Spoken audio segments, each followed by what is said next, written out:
हरे Krishna. Shrimad Bhagavad Gita series में आप सभी का हार्दिक स्वागत है।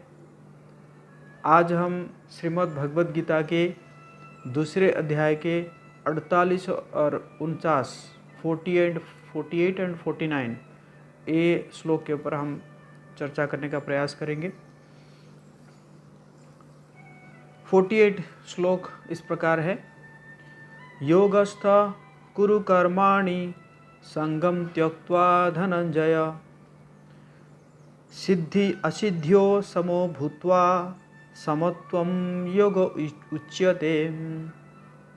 हे अर्जुन, जय अथवा पराजय की समस्त आसक्ति त्याग कर समभाव से अपना कर्म करो, ऐसी समता योग कहलाती है। अर्थात भगवान कह रहे हैं कि जय होगा, पराजय होगा, ये सब को ना सोचे, आप क्या कीजिए, युद्ध कीजिए। और इस प्रकार अगर आप करते हैं तो इसी को ही योग कहलाया जाएगा। तो श्रील प्रभुपाद जी तात्पर्य में लिखते हैं कि भगवान कृष्ण जो है वो अर्जुन को कह रहे हैं कि आप योग में स्थित होकर कर्म करें। और योग क्या है? योग यह है कि सदैव चंचल रहने वाली इंद्रियों को वश में रखते हुए परम तत्व में मन को एकाग्र करना। हमारी जो इंद्रियां हैं, मन जो चंचल है, इनके जो वेग है, इसको संयम करते हुए हम परम तत्व में अपना मन को एकाग्र करना, इसी को योग कहा जाता है। और यहाँ पे परम तत्व कौन है? परम तत्व तो स्वयं भगवान कृष्ण है।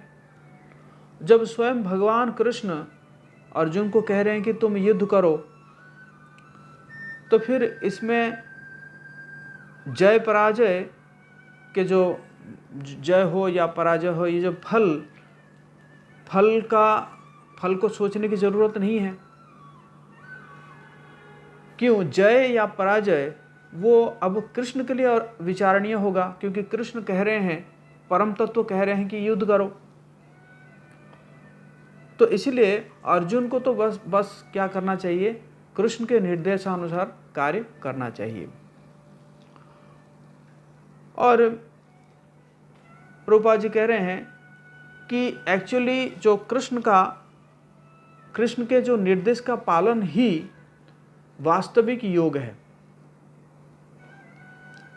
और इसका अभ्यास कैसे किया जाएगा?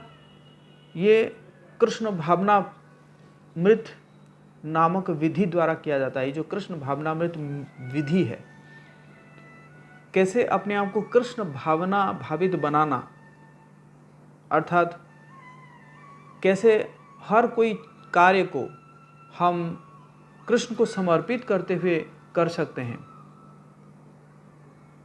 तो ये जो विधि है, इस विधि के द्वारा ही जो है हम वास्तविक योग कर सकते हैं।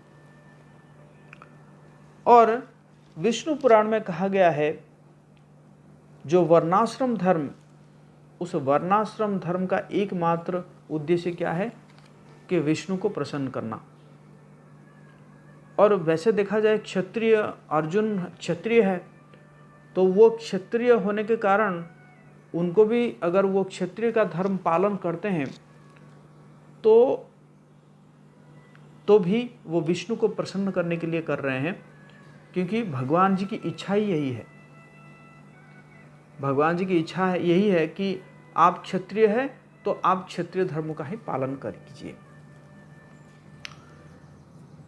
तो यहाँ पे जो है, तो देखा जाए, जो असली त्याग या असली वैराग्य वही है जब हम अपने कर्मों का फल को कृष्ण को समर्पित करते हैं। ये है असली वैराग्य। तो इसलिए भगवान अर्जुन को कह रहे हैं, तुम कर्मों को त्याग मत करो, बल्कि कर्मों के फल के प्रति आसक्त ना रहो और कर्मों के फल को तुम जो है समर्पित करो। ये असली वैराग्य है।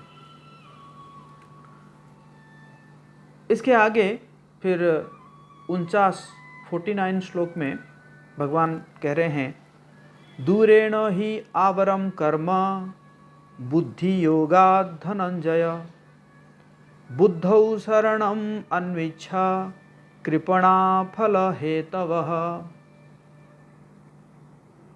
हे धनंजय, भक्ति के द्वारा समस्त गर्हित कर्मों से दूर रहो और उसी भाव से भगवान की शरण ग्रहण करो।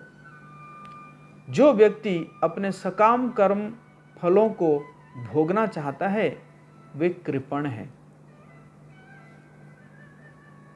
तो कृपण यहां पे बताया जा रहा है कि कृपण कौन है? जो अपने सकाम कर्मों के फलों को भोगना चाहता है। तो इसलिए भगवान कह रहे हैं अर्जुन को कि आप जो है भक्ति के द्वारा समस्त जो गर्हित कर्म है उस गर्हित कर्मों से दूर रहो और भगवान की शरण ग्रहण करो। तो तात्पर्य में श्रील प्रभुपाद जी कहते हैं, जो व्यक्ति भगवान के दास रूप में अपने स्वरूप को समझ लेता है वो कृष्ण भावनामृत में स्थित रहने के अतिरिक्त सारे कर्मों को छोड़ देता है। अर्थात तो जब वो समझ जाता है कि मैं तो कृष्ण का दास हूँ, तो फिर वो उसको और कोई कार्य नहीं रहता सिर्फ सेवा की कृष्ण के प्रसन्नता।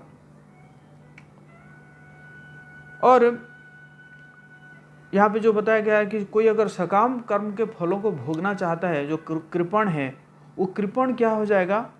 भवबंधन में फंस जाता है।